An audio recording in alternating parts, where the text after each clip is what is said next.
ચલો ફેમિલી, તો બધાને ગુડ મોર્નિંગ, જય શ્રી કૃષ્ણ. તો આજે સવારે ઉઠીને સૌથી પહેલાં પતિદેવના કપડાં પ્રેસ કર્યા, કેમ કે ધીમે ધીમે અમે અમારા ડેલી રૂટીનમાં આવતા જઈએ છીએ અને આજથી પતિદેવ પણ એમની જોબ ઉપર કન્ટિન્યુ થઈ જશે.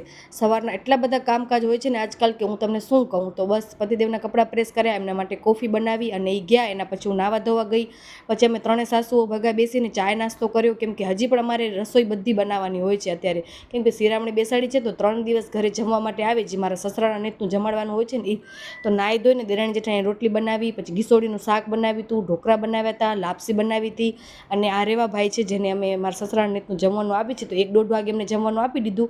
એ ગયા. એના પછી અમે બધાએ પણ જમવા બેસી ગયા. તો જો આ સરસ મજાની આપણી થાળી તૈયાર છે. જે મારા સસરાને ભાવતું હતું એ બધું જ અમે થોડું બધું બનાવ્યું છે.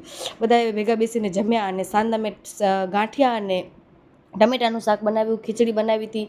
તનુભાભીએ પણ એને રસોઈ બનાવી હતી, પણ તોય હજી બધા ભેગા જ હોય છે જમવામાં, કેમ કે સાસુમાને એકલું ન લાગે એટલા માટે.